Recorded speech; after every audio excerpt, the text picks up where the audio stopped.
Bueno, más vale tarde que nunca, como dicen por ahí. Entonces quiere decir que con la acetona debemos de seguir la reacción. ¿Listo? Eso es lo que quiere decir eso.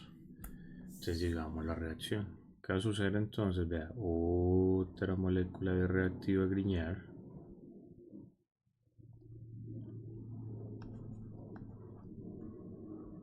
actuando de forma parecida a como lo hizo antes. Es decir, entiéndase que este es el nucleófilo, que eso depende del efecto inductivo que ya explicamos. Y entiéndase que este carbono es el electrófilo.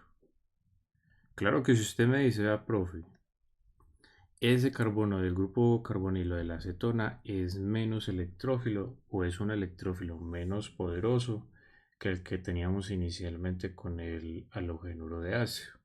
Y la respuesta es que sí, es un electrófilo más débil, ¿cierto? Pero aún así, pues no le quita pues el mérito, pues como dicen por ahí. ¿Listo? Entonces, de igual manera que hicimos antes, vamos a extraer los electrones del enlace sigma entre el carbono y el magnesio para que el carbono actúe como nucleófilo y de esa manera se pueda enlazar al átomo de carbono del grupo carbonilo. Y de nuevo, eso ocasiona la ruptura del enlace pi con el oxígeno.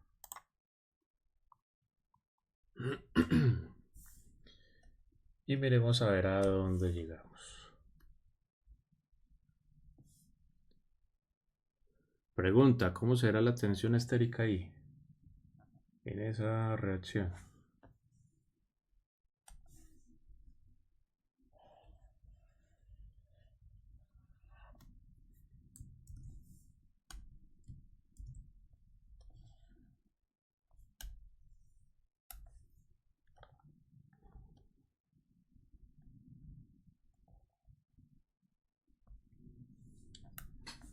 ¿Cómo será esa tensión estérica?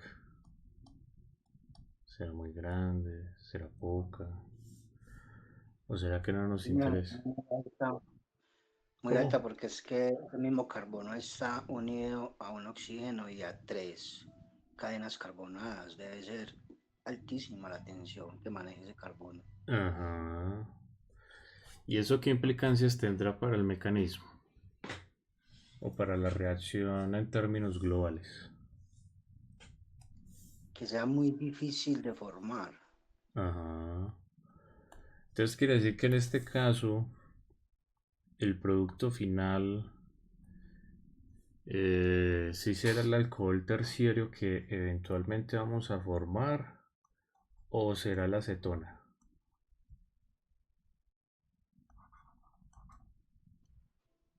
Es más fácil la acetona, ¿no? La acetona, ¿cierto?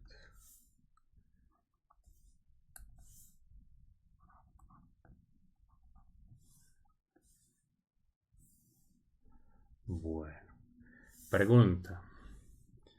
Al átomo de carbono que antes formaba el grupo carbonilo se enlazará un buen grupo saliente, ¿sí o no?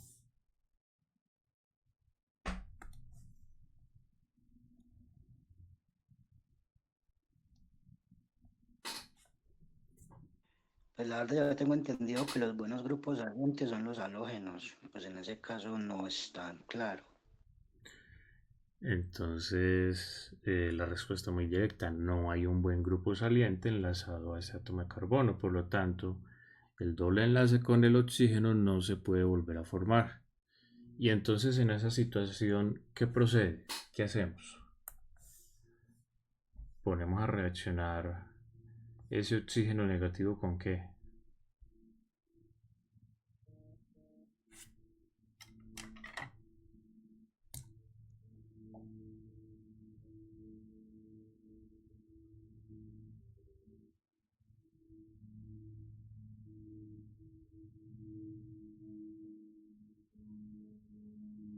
Le podemos meter H3 a eso. Ah, pues a ver, según el mecanismo lo que dice el libro de texto es póngalo a reaccionar con agua, pero protonarlo. Y entonces en este caso queda más que claro que el oxígeno con carga negativa es el que se va a comportar como un nucleófilo, mientras que alguno de los dos átomos de hidrógeno enlazados al oxígeno de la molécula de agua se van a comportar como electrófilos.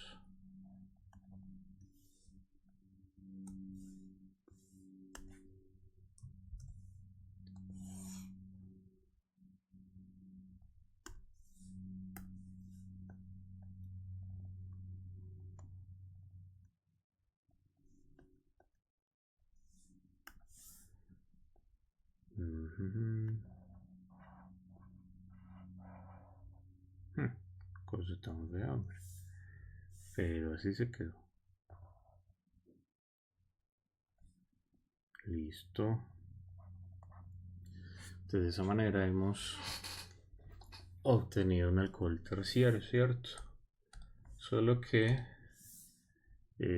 pongamos la notación que hicimos hace un momento.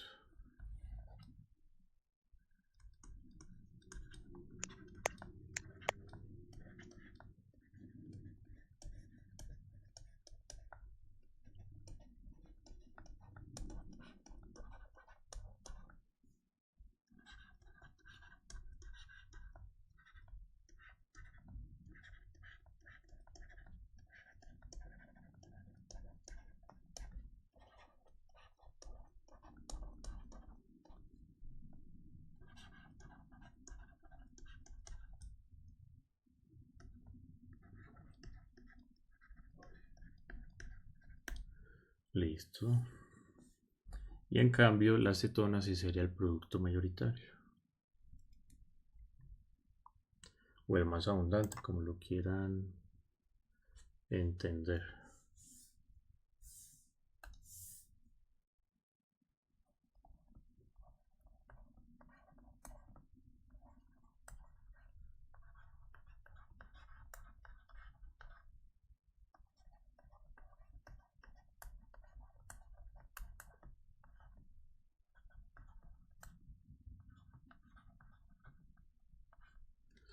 Listo.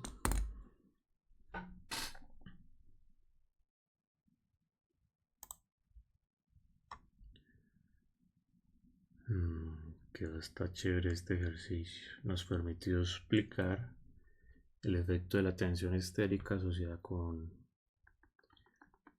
qué? Con este mecanismo.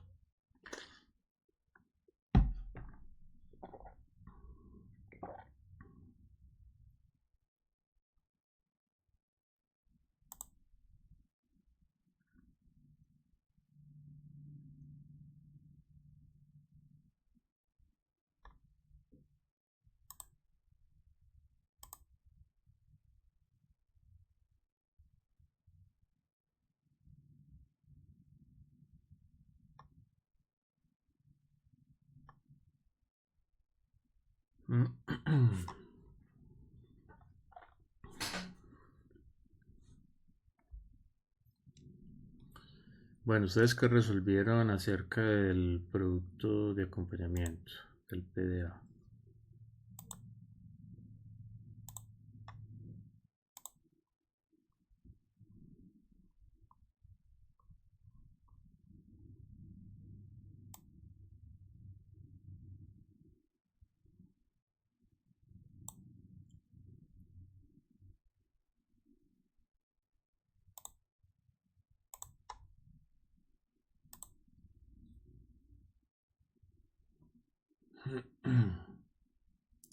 ¿Sí me escucharon?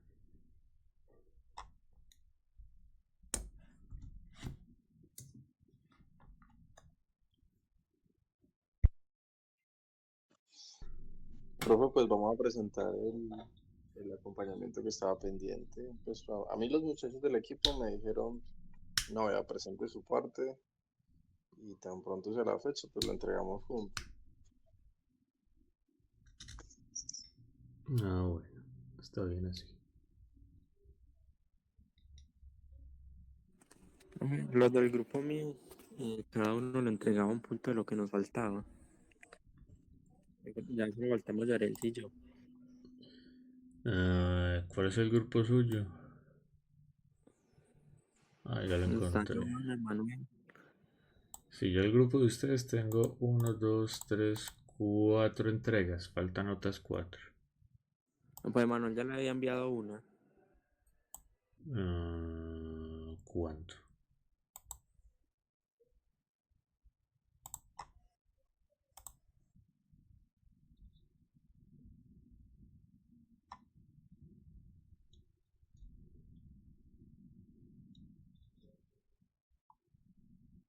¿Cuándo fue eso? Yo creo que él se la envió fue como en diciembre, en noviembre, algo así. Pues yo miro y le digo la fecha. Listo, a ver. Claro que tome en cuenta que Manuel solicitó cancelación de curso. Bueno, esa era la pretensión de él.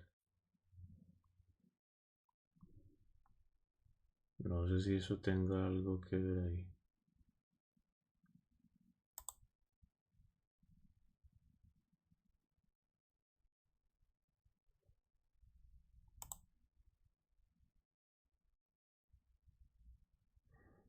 Él me mandó algo del PDA de la cuarta entrega.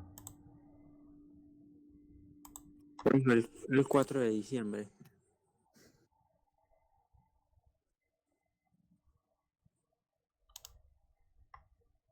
4 de diciembre, listo. Aprovechemos de una vez y vamos saliendo de esas cosas.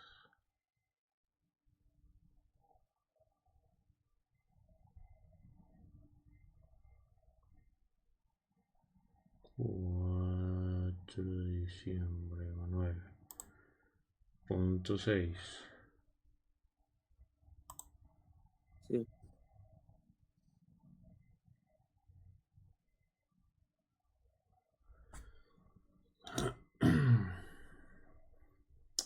Bueno, sí, es ok. Por alguna razón no aparece por ningún lado. Entonces le pongo el ok a Edwin, a Yarelsi y a Emanuel, ¿cierto? Sí. Bueno, sí, no sé, a veces estos cambios no quedan guardados, yo no sé por qué. Bueno, Para entregar lo que falta se lo enviamos al correo. claro, lo antes posible. Igual que con el cuarto. Es correcto. Claro que es que Emanuel me mandó algo del cuarto. Pero lo más raro es que no lo veo. O sea, el archivo no lo veo. Como para mirar a ver qué fue lo que entregó.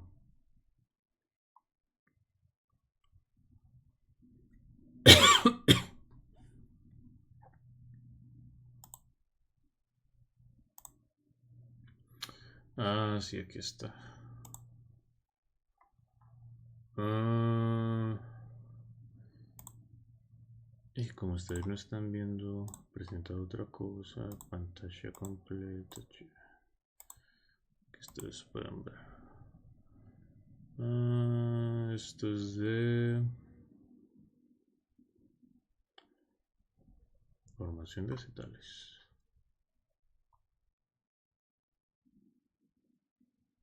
Esta sería la parte de aldehidos y cetones. Sí. Si mal no estoy.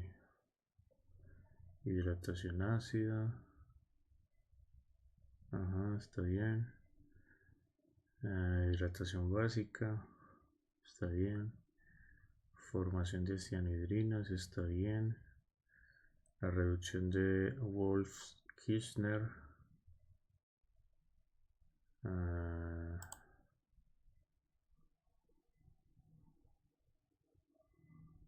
6 protonas, se protona, sale, resonancia, desprotonación, se forma una cianhidrina. No, cianhidrina no, una hidrazona. Bueno, entonces después se desprotona el NH2, hay una resonancia. El primer corchete se abre acá donde tengo el cursor.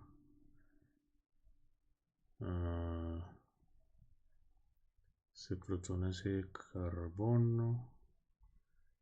Se vuelve a desprotonar eso ocasiona la salida del nitrógeno y termina hasta bien. La reacción de Wittig. Por ahí me di cuenta que no necesariamente hay que hacerla con bromometano. Se puede hacer con cualquier otro halogenuro de alquilo desde que no tenga mucha tensión estérica. Por eso ya es información adicional. Bueno, entonces esto viene, se pega acá, se completa el ciclo, ese ciclo por la alta tensión angular se rompe, se termina acá. Condensación aldólica, resonancia. Aquí hay un pequeño inconveniente. Y es que este no sería el producto. ¿Listo? Es que mire que acá la misma flecha dice que este carbono de acá se va a enlazar al carbono del grupo carbonilo. Y eso no es lo que se refleja acá. ¿Listo? Entonces ojalá cambiar ahí. Eso es el único cambio que hay que hacer ahí. De resto todo está bien. Entonces, hasta el momento todo el resto está bien. Bueno, entonces eso aquí a quién se lo pongo, a los tres. Sí. Eso sería el primer punto. Ok,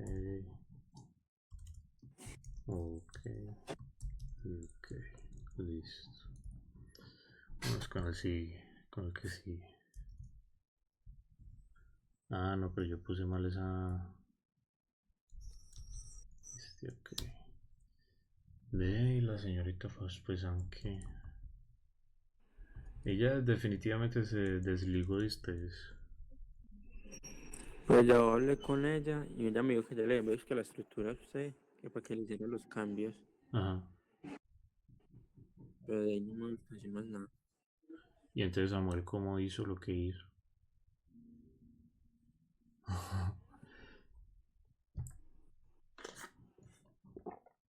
Pero entonces, ¿trabajaron todos o no trabajaron todos? ¿O a quién le pongo lo que? Pues la de nosotros, Johanna no ha vuelto a trabajar con nosotros. Bueno, si alguna cosa se las chuto a ustedes. Bueno, este ok todavía no va. Bueno, sigamos.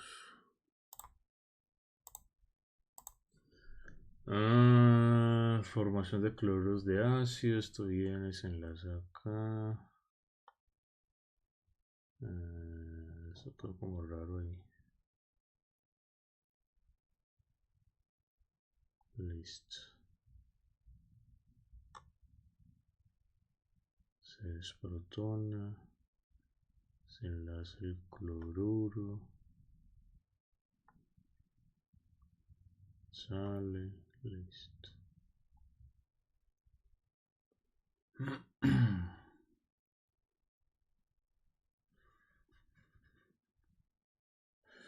Yo creo que a este mecanismo le hizo falta algo. ¿Qué? Estoy pensando. Ya le digo qué fue lo que le faltó.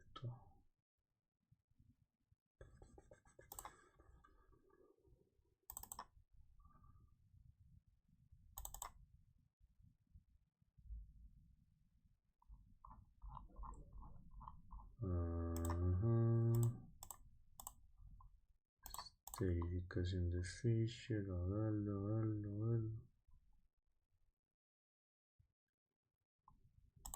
Vean acá. Esto fue lo que le faltó al principio. ¿Sí lo está viendo? Sí. Y yo lo pongo bien grande. Le hizo falta esta protonación inicial. Para que de esa manera el rompimiento del enlace pi con el oxígeno se haga más fácil. Está anotando esas cosas ahí, en Sí, señor. su cuaderno. Bueno, de resto, a ver, yo veo.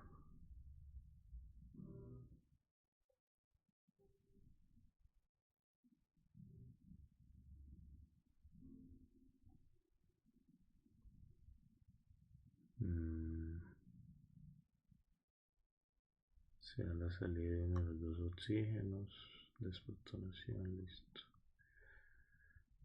Reducción de ácidos carboxílicos, listo. Esto sale. El litio formaba enlace iónico ahí.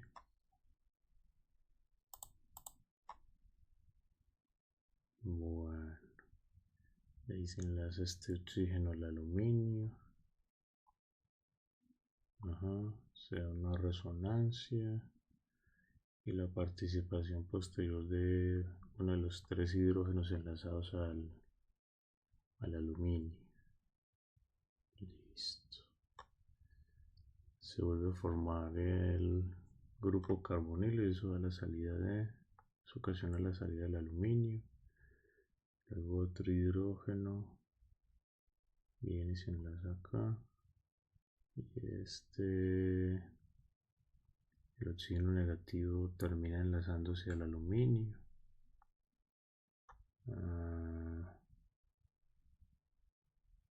Si es una molécula de agua. A ver.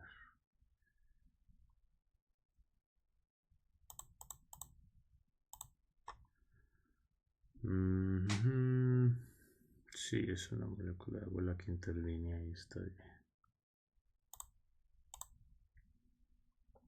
Bueno.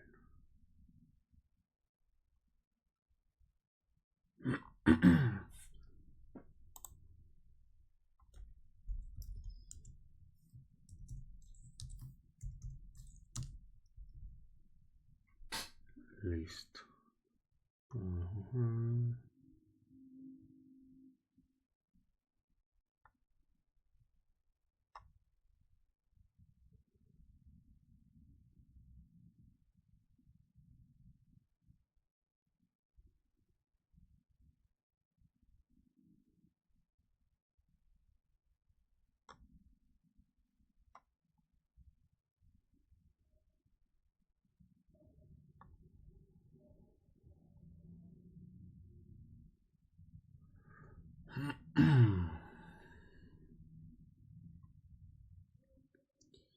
Bueno, yo la veo bien. Después viene la formación de cloruros de ácido.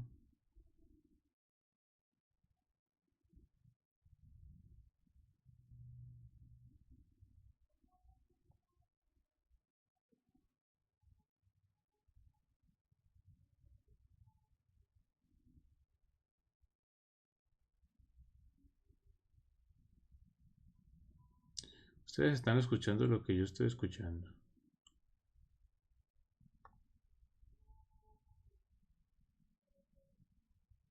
Yo no. Ah, bueno, por lo menos.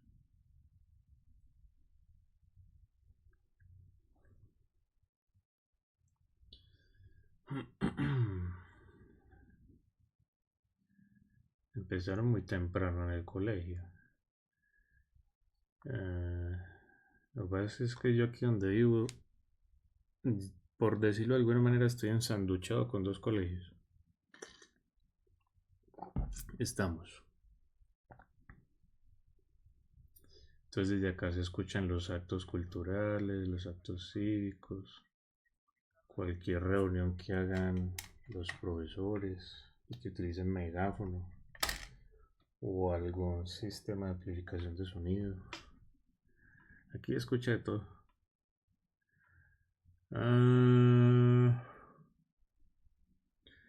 Sabe una cosa, y yo no lo había notado.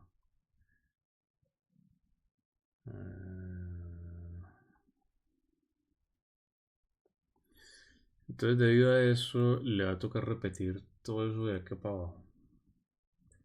Hay un problema con este producto final y yo no lo había visto.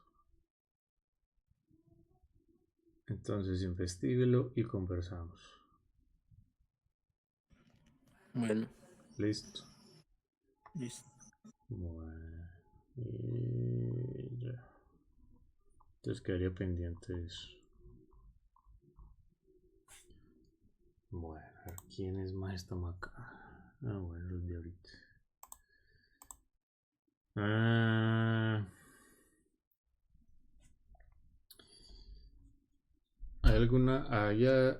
¿Hay alguna, casi que no lo digo, hay alguna asignación de cambios estructurales pendiente? ¿Quieren que hagamos otro ejercicio? ¿Me puede volver a mostrar, por favor, desde dónde tengo que corregir? Desde este producto final de la hidrólisis ácida de amidas.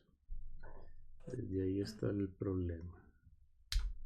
Y como es un problema de base, entonces no se puede seguir.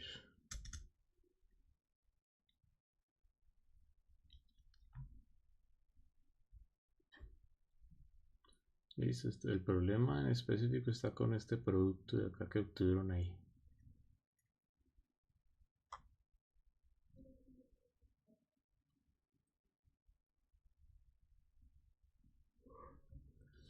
Mírenlo bien y me comentan.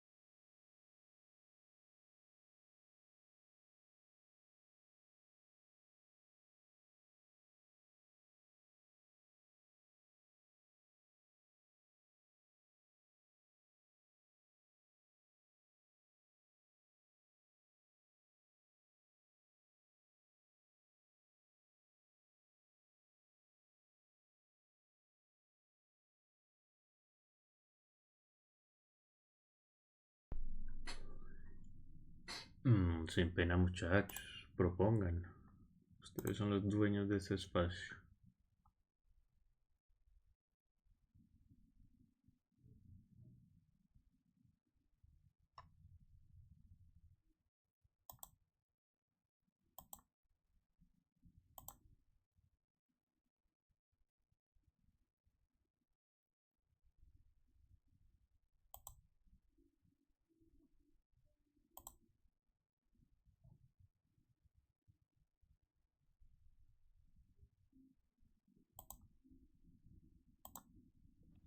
Pues no sé, se me ocurre, podemos hacer una formación de minas, por ejemplo. De minas, listo.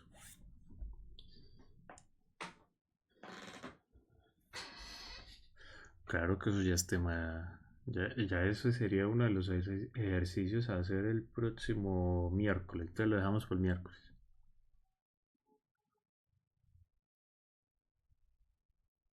Porque nos faltaría quién.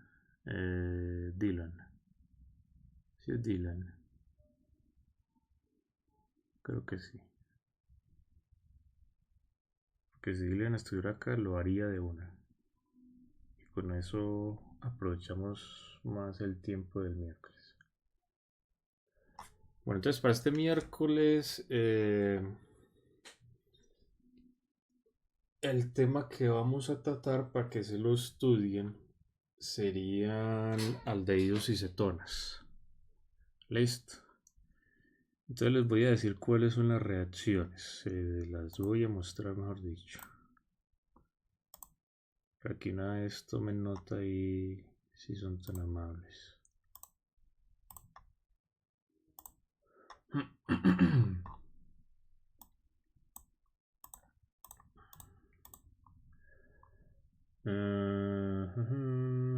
Entonces,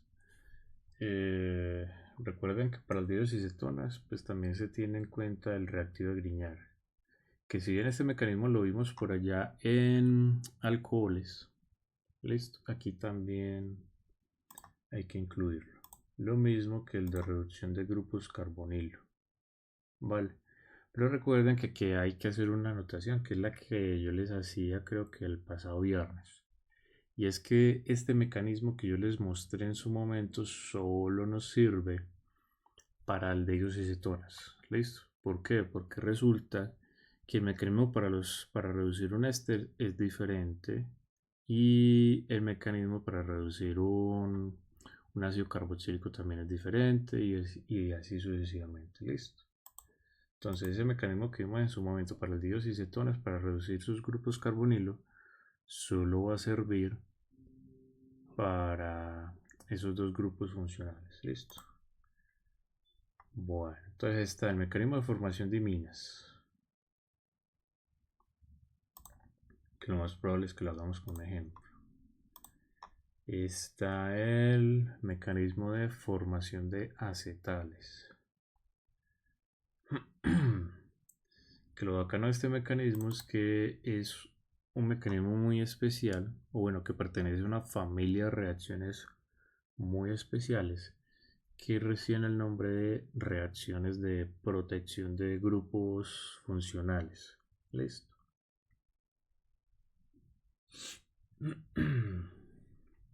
Está también la hidratación ácida. Ustedes están copiando, ¿cierto? Están tomando nota.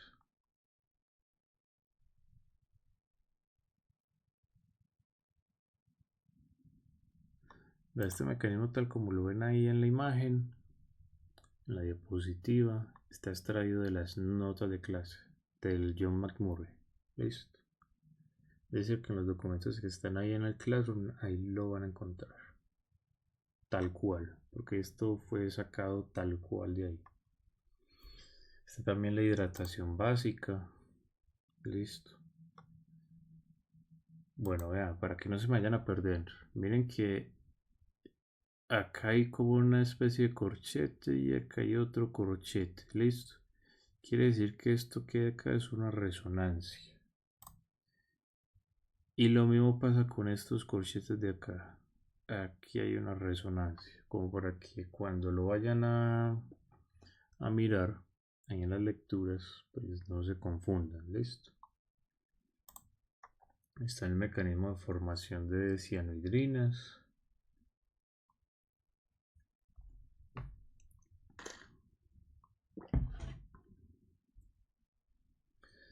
Está también la parte de la reacción de Wolff-Kishner.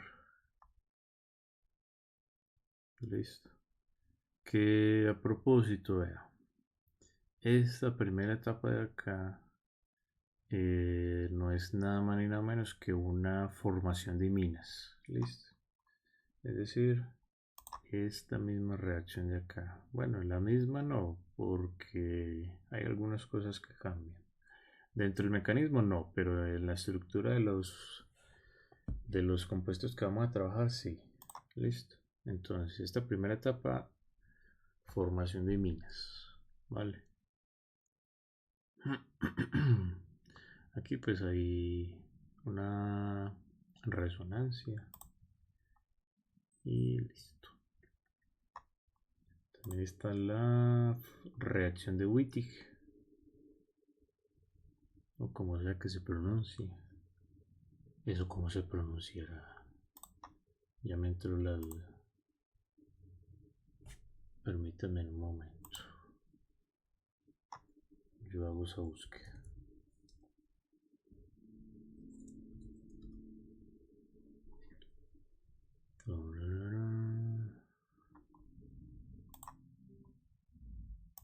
Yo me voy por acá para el traductor de Google. Que a propósito ese traductor lo ha mejorado bastante. Eso tiene traducción. Eso traduce ingenioso, ingeniosa. ¿Y cómo dice que se pronuncia? Wittig. Wittig, sí, está bien. Para los británicos, Wittig. Y para los gringos, Wittig. Otra vez. Wittig. Ajá. Listo, así es.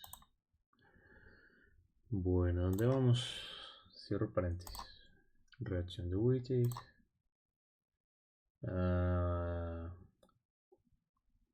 Estudio de la oxidación, esto no. Porque igual esto ya lo vimos. Estos mecanismos. Bueno, esta es la parte de condensación aldólica. Y con eso terminaríamos aldehídos y cetonas. Serían las reacciones. Listo. Entonces, recuerda la importancia de venir con esos temas ya estudiados para que de esa manera podamos hacer bastantes ejercicios. Es muy importante que ustedes participen, listo, que ustedes se hagan muy activos y de esa manera pues podemos hacer muchos más ejercicios. Listo. Bueno, entonces después de este paréntesis, entonces hagamos otro ejercicio. Presentar otra cosa. Acá estoy. Bueno, entonces hicimos un ejercicio con reactivo Grignard. A ver, ¿cuáles fueron las reacciones que vimos en su momento? A ver, ya de... ¿Qué ejercicios hicimos la semana anterior de halogénuros de alquilo? Recuérdenme ustedes, que hasta ya no me da la memoria.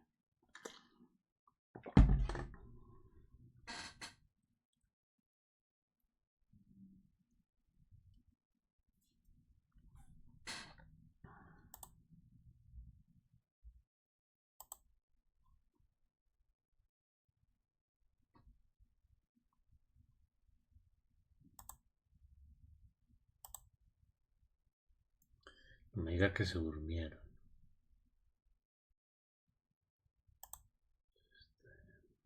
Pantalla. Sí, está en 1080p.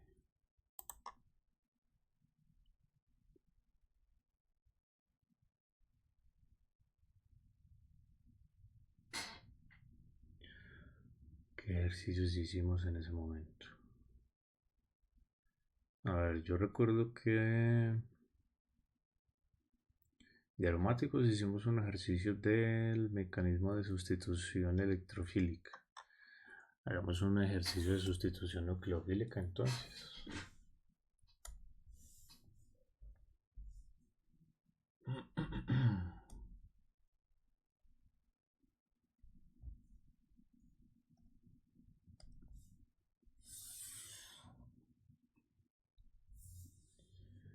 Listo.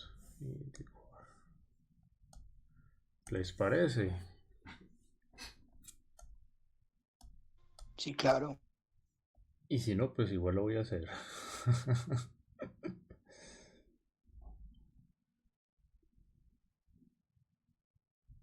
Bueno, por lo menos esto tiene algoritmos de predicción de estructura. Bueno, entonces, ¿cuáles que son las condiciones para poder hacer ese mecanismo?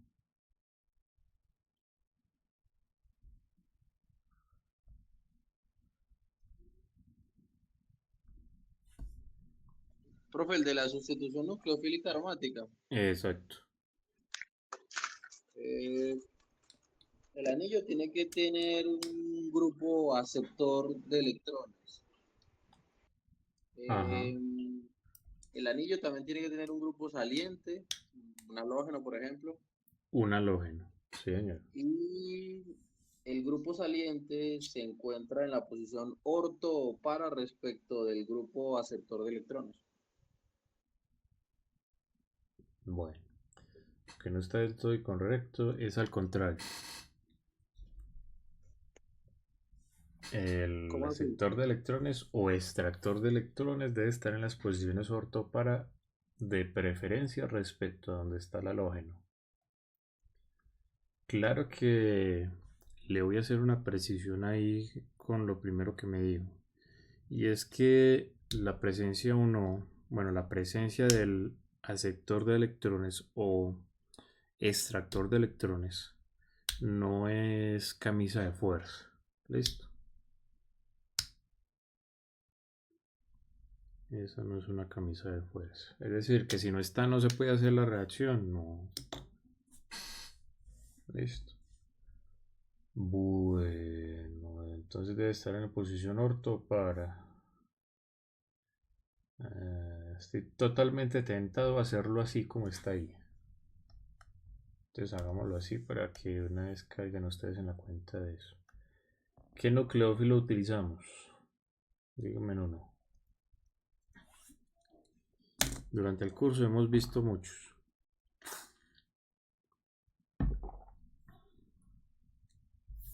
En su momento, ¿qué nucleófilo utilizamos en el ejemplo de clase?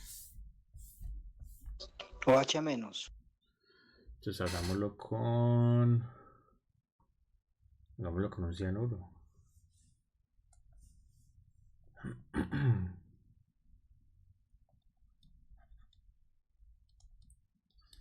Listo. Te recuerden que para este mecanismo el anillo aromático ya no trabaja como nucleófilo. Listo. Sino que lo va a hacer en este caso en específico ese carbono con carga negativa. Ese es el nucleófilo. Entonces, ¿quién va a actuar como electrófilo? Pues muy sencillo, debido a la acción del bromo, que es un sitio rico en electrones, pues entonces el átomo de carbono que se le enlaza al bromo va a actuar como un sitio pobre en electrones. Listo. Entonces, ¿de dónde a dónde iría la flecha?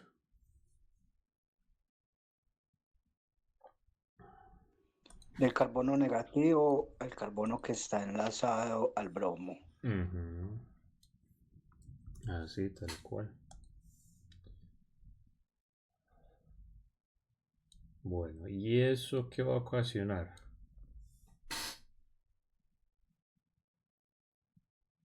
El rompimiento del enlace pi. Exactamente. ¿En qué dirección?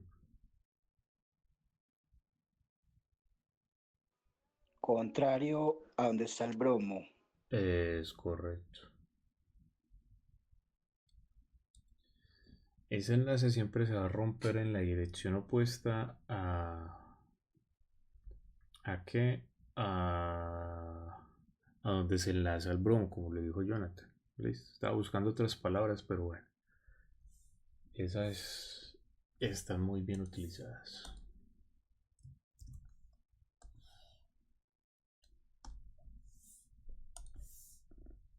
Bueno, y la pregunta es ¿por qué se debe romper en la dirección opuesta? Hay una razón muy sencilla.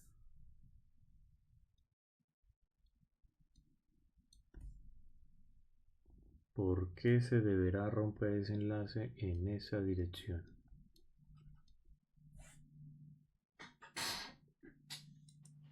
Porque el carbono donde está enlazado, el bromo ya no tiene cómo.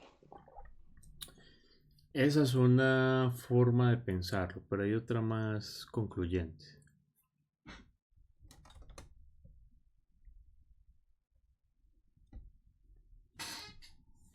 Vea, ¿qué influencia le va a ejercer ese carbono con carga negativa cuando se acerque lo suficiente al átomo de carbono al cual se enlaza el bromo?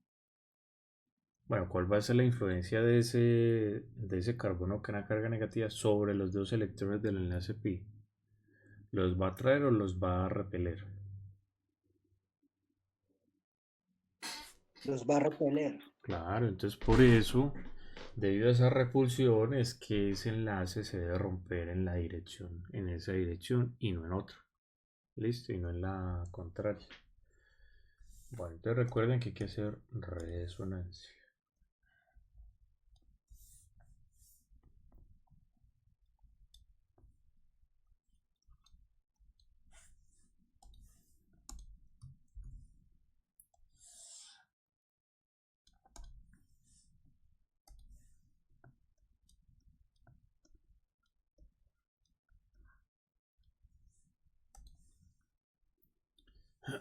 Cierto que la flecha está muy mal hecha, ¿cierto?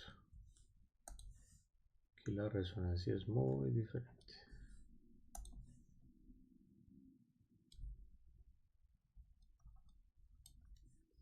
Y falta esa flecha.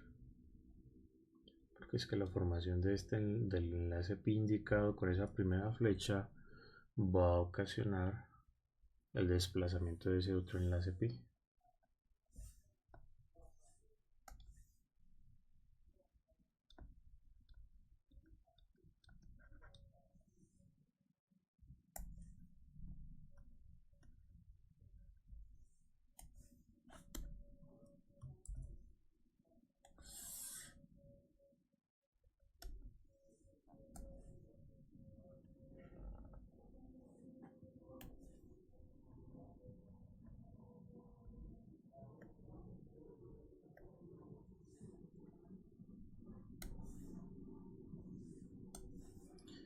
Entonces, acto seguido, esto de par libre de electrones lo utilizamos para formar un enlace pi entre esos dos carbonos y eso ocasiona el rompimiento de ese otro enlace pi.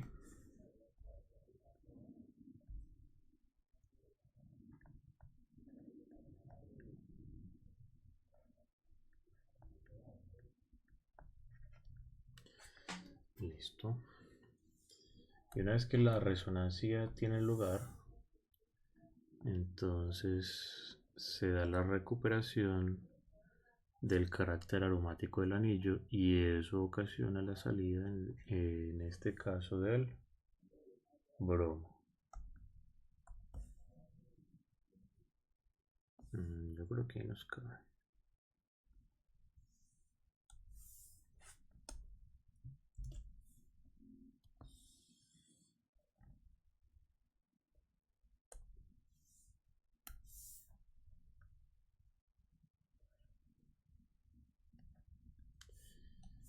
Y entonces el producto final va a ser en este caso el benzonitrilo, así se llama.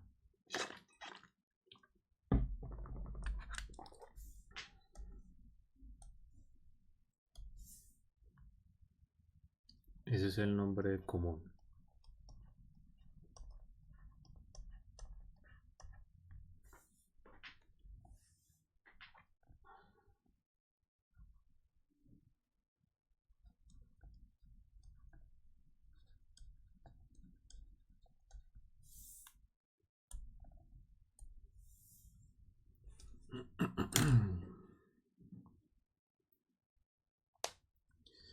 Y entonces ustedes se cuestionarán acerca de lo siguiente. Profe, si en las posiciones orto y para respecto a donde está el halógeno enlazado, en este caso el bromo, no se enlaza un grupo extractor de electrones como dice la literatura, ¿será que la reacción no se puede hacer? A ver, no es que no se pueda hacer. Lo que pasa es que la posición, bueno, el enlazamiento de esos grupos en esas posiciones en específico, de esos grupos extractores de electrones, eso lo que hace es que facilita la estabilización por resonancia. Listo. El hecho de que no estén, pues va a hacer que la reacción se haga más difícil. Listo. Y al hacerse más difícil la reacción, pues eso va a requerir que se tenga que ayudar de cierta manera la reacción. La forma más fácil de ayudarle a esta reacción cuando carecemos de esos grupos extractores de electrones en el anillo sería precisamente pues efectuar un calentamiento. Esa es la forma más sencilla.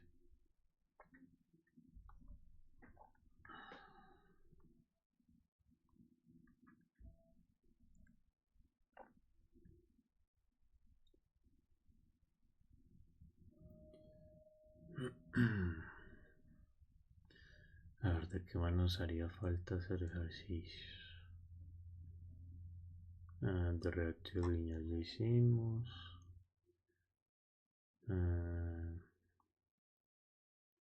De oxidación ya hicimos. Es más, hicimos 3.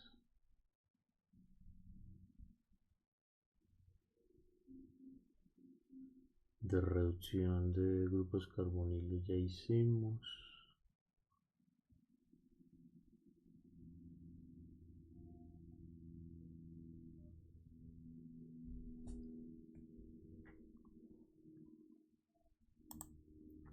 ¿Sabe qué no hemos hecho? De reducción de amidas. O si hicimos un ejercicio ya de ese mecanismo.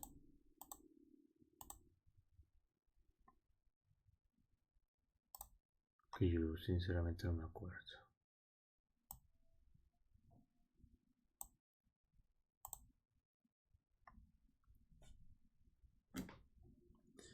Me confirman si son tan amables. Yo no recuerdo. ¿Cómo? No recuerdo haber hecho un ejercicio de eso. Entonces hagamos uno de eso. Un ejercicio de reducción de amidas. Bueno.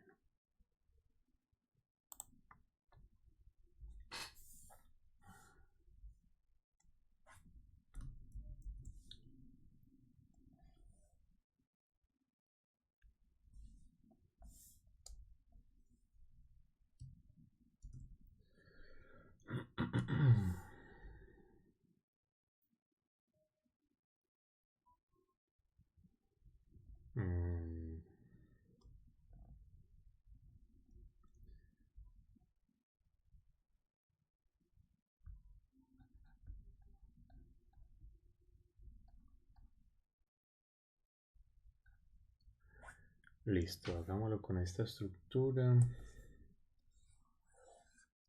No, esto no hay necesidad de copiarlo ni quiera. Díganme cómo inicia ese mecanismo.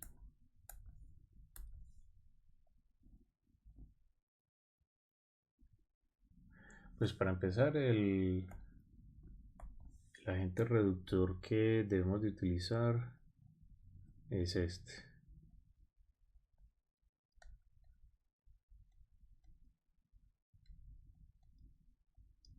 Listo. Entonces, ¿cómo arranca ese mecanismo?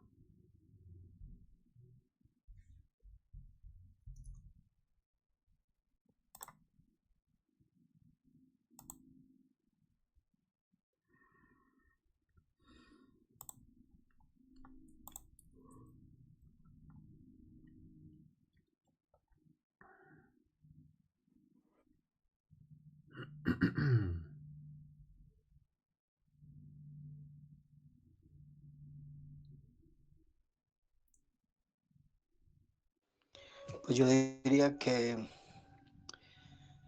utilizamos como electrófilo el carbono que obviamente está enlazado al doble enlace de oxígeno y al nitrógeno. Y el nucleófilo sería el aluminio. Entonces los pegamos. Ni lo uno ni lo otro. En este caso, el nucleófilo va a ser cualquiera de los 4 hidrógenos enlazados al aluminio. ¿Listo? Y la razón es muy sencilla y es que el aluminio no puede formar más enlaces. ¿Listo?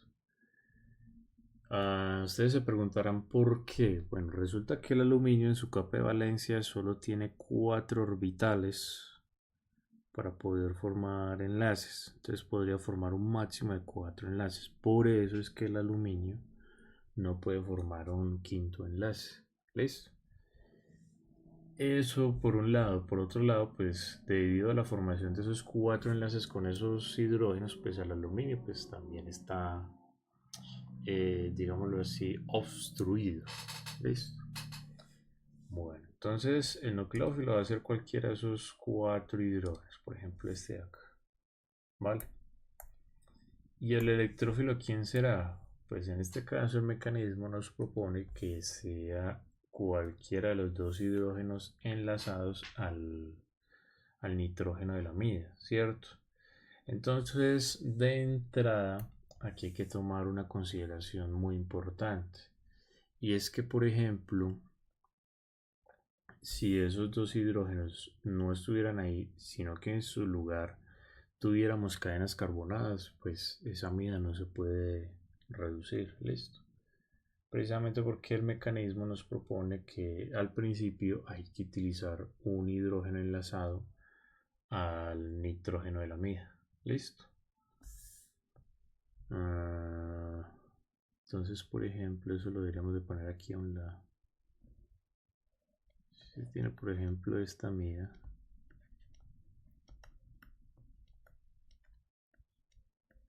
una bien sencilla. Entonces, de entrada con esta amida no se puede hacer la reacción.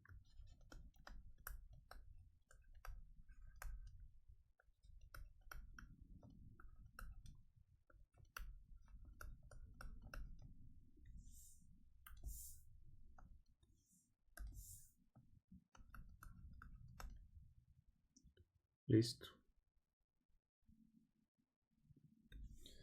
Bueno. Entonces, identificados nucleófilo y electrófilo, resta enlazarlos. Listo. Bueno. ¿De dónde vamos a sacar los electrones del nucleófilo?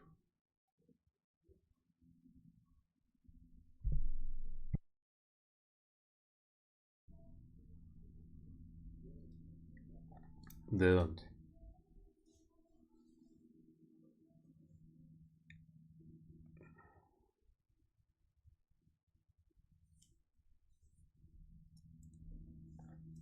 Pues muy sencillo, estamos más que claros que cualquiera de esos hidrógenos no tiene pares libres. ¿Listo? Entonces, eso es una situación muy similar a lo que veíamos antes. ¿Dónde era? Acá, con el reactivo de Grignard. Este carbono no tiene pares libres de electrones. Entonces, ¿de dónde sacamos los electrones para hacer la reacción? Pues de un enlace. ¿Listo? Entonces, en este caso, ¿de dónde vamos a sacar esos electrones? Del enlace entre el hidrógeno y el aluminio. Y entonces, hecho eso, ¿qué le va a pasar al aluminio? Una vez se haga la reacción, ¿queda ganando o perdiendo electrones?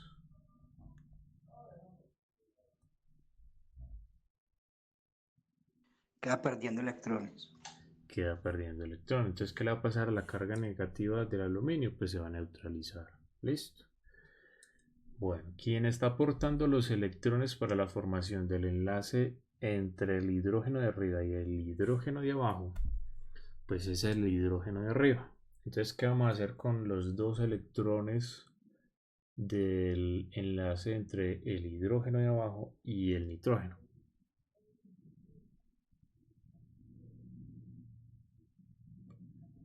¿Qué vamos a hacer con esos dos electrones?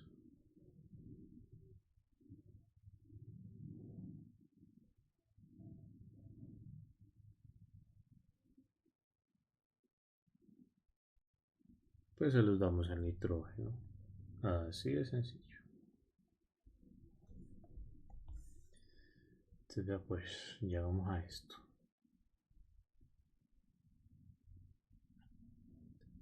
Y por acá nos queda un nitrógeno que antes ya tenía un par libre de electrones y quedó con uno adicional, haciendo que quede con una carga negativa. Quiere decir que hay que hacer resonancia antes de continuar. Bueno, y esto de acá lo vamos a encerrar para que no nos vaya a interferir después.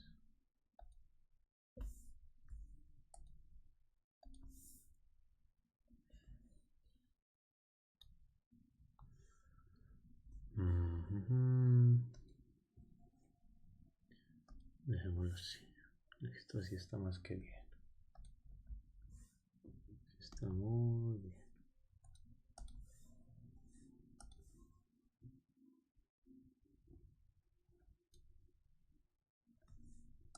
Listo, entonces ya pues esto viene para acá y eso hace que el enlace pi con el oxígeno se vea desplazado.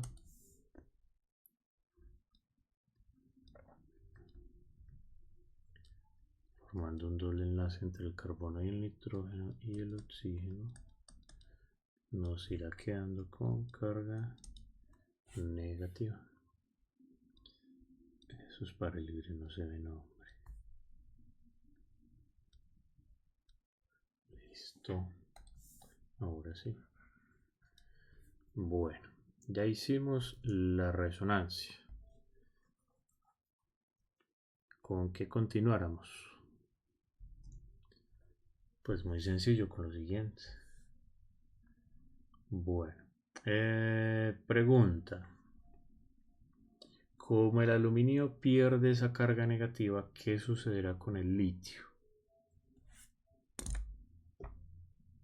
Pues como el aluminio pierde su carga negativa, pues eso hace que el enlace iónico entre el aluminio y el litio pues se rompa.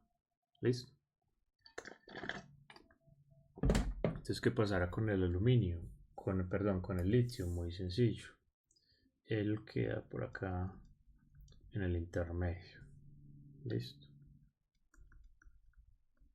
Formando un enlace iónico o intentando, porque es que la resonancia impide la plena formación de ese enlace iónico. ¿Listo? Entonces él queda en el intermedio entre el oxígeno y el nitrógeno, intentando ahí como formar un enlace iónico con alguno de los dos. ¿Listo? Bueno, entonces llegamos a esto. ¿Qué va a suceder ahí? Pues recuerden que de la etapa anterior también se nos formó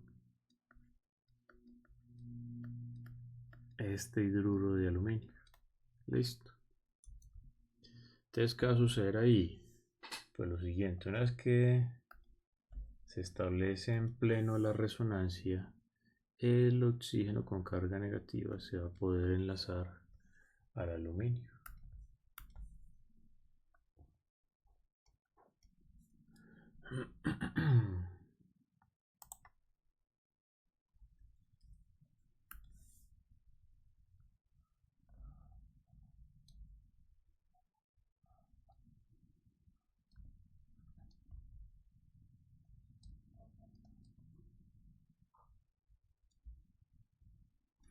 Entonces de esa manera el oxígeno nos quedará enlazado a ese aluminio. Listo. Haciendo que el aluminio pues reciba un electrón de más, porque es que quien está donando los electrones para formar el enlace entre el oxígeno y el aluminio, pues ese es el mismo oxígeno. Entonces el aluminio adquirirá una carga negativa. Listo.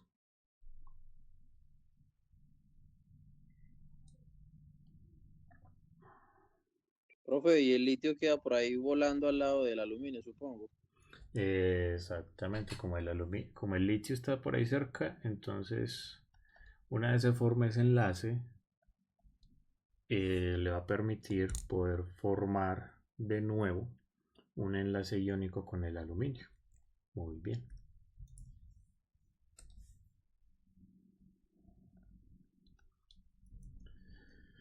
Bueno, ahora la pregunta sería, ¿con qué continuamos? Pues muy sencillo. Vea pues.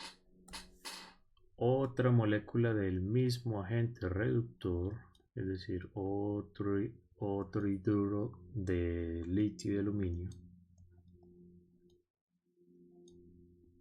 va a entrar en escena. ¿De qué manera lo va a hacer? Pues lo va a hacer de la siguiente forma. Vea pues. Uno de los 4 hidrógenos enlazados al aluminio, por las mismas razones que ya comentamos antes, viene y actuando como nucleófilo se va a enlazar a ese átomo de carbono. ¿Listo? ¿Qué creen que va a causar eso sobre el enlace pi con el nitrógeno? Se rompe. Se va a romper. Listo. Muy bien.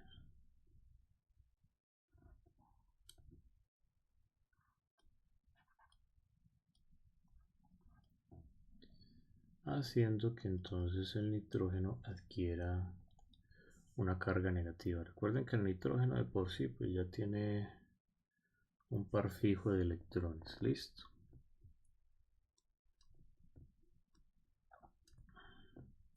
Por acá nos quedan enlazados hidrógeno.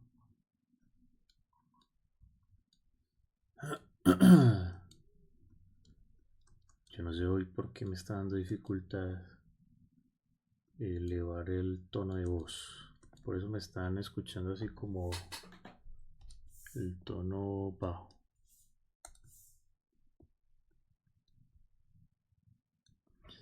Bueno, entonces llegados a este punto, miren lo que va a suceder.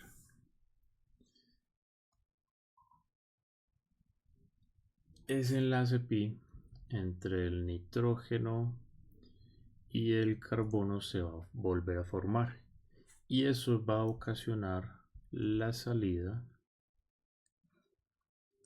de ese oxígeno. Listo, así de sencillo. Y una vez que se desprenda, pues ya no nos interesa, porque es que en realidad aquí lo que nos va a interesar es la estructura carbonada. Listo.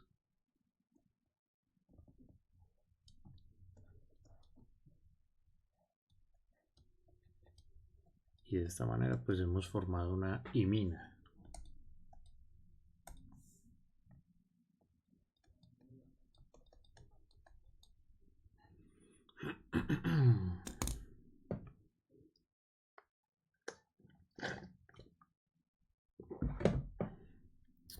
Sin embargo, como yo sé que ustedes son curiosos y me lo van a preguntar, me voy a adelantar. Nos va a quedar por la parte del aluminio algo como esto.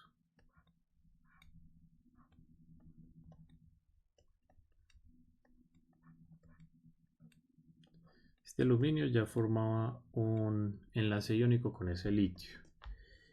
Y por parte de la otra molécula de ese hidruro de litio aluminio, pues ese litio de acá, este de acá se lo voy a enseñar, ese de allí, viene y forma un enlace iónico con el oxígeno negativo. Listo. Entonces nos queda un hidruro de litio, aluminio y con ese oxígeno ahí metido. Una cosa muy rara. Pero igual se forma. Listo. Bueno, ¿con qué continuáramos? Pues con lo siguiente. Y es que otra molécula de agente reductor, es decir, otro hidruro de litio y aluminio,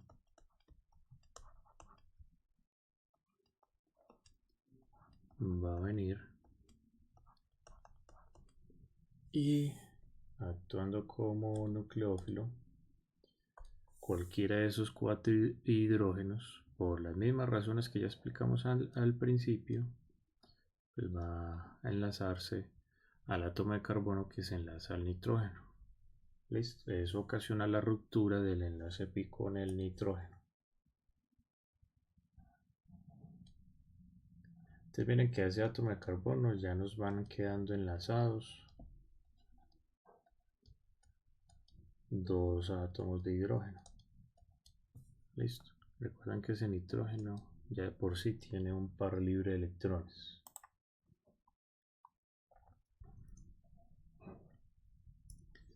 Bueno, entonces ya para terminar, porque pareciera que este mecanismo se está alargando más de lo necesario, pues una molécula de agua, que recuerden que para esta reacción el agua es el solvente, entonces se va a ver desprotonada por el nitrógeno que ha quedado con carga negativa. Y es de esta manera que entonces llegamos al final.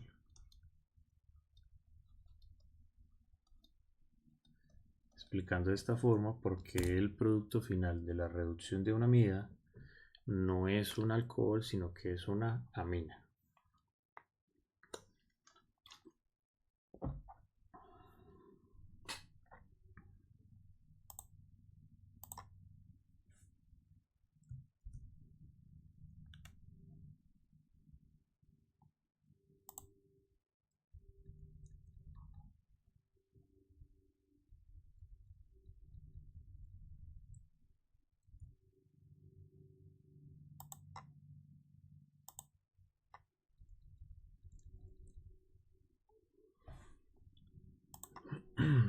Bueno muchachos, entonces dejamos por acá el día de hoy.